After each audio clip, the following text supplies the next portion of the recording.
이만희 신천지 총회장이 법원에 출석했습니다. 구속영장 실질 심사를 받기 위해서인데요. 코로나19 방역 활동을 방해하고 또 교회 자금을 횡령한 혐의를 받는 이 총회장의 구속 여부, 이르면 오늘 결정됩니다. 법원 나가 있는 취재기자 연결합니다. 신준명 기자. 네, 수원지방법원입니다. 네, 이만희 총회장에 대한 구속영장 실질 심사 아직 진행 중이죠? 네, 그렇습니다. 이만희 총회장에 대한 구속영장 실질 심사는 1시간 전쯤부터 시작됐습니다. 이만희 총회장은 취재진을 피해서 법원 바로 옆에 있는 수원지방검찰청 지하주차장을 통해 법정으로 들어갔습니다. 검찰이 이 총회장에 대한 구속영장을 청구하면서 밝힌 혐의는 크게 세 가지입니다. 먼저 신천지 대구교회를 중심으로 코로나19 확진자가 폭발적으로 증가했던 지난 2월 방역당국의 신도 명단과 시설 현황을 허위로 제출하거나 누락한 혐의를 받습니다. 경기도 가평의 신천지 연수원인 평화의 궁전을 지으면서 자신의 계좌 등으로 교회 자금을 빼돌리는 등 신천지 교회 자금 56억 원을 횡령한 혐의도 받습니다. 또 허가 없이 수원 월드컵 경기장 등 공공시설에 무단으로 진입해 수천 명이 모이는 교회 행사를 강행한 혐의도 있습니다.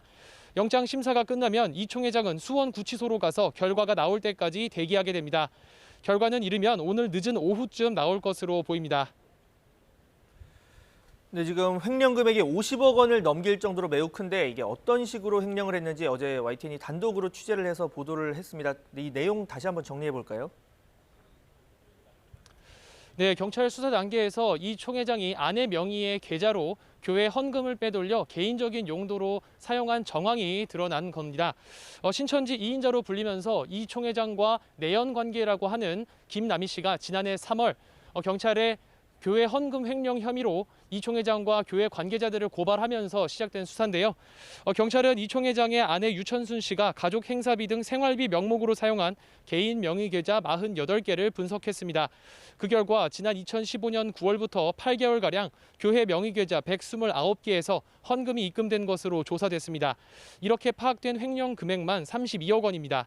교회 관계자들은 차명 계좌를 개설하고 해지하는 수법을 반복하면서 자금 세탁을 한 것으로 드러났습니다.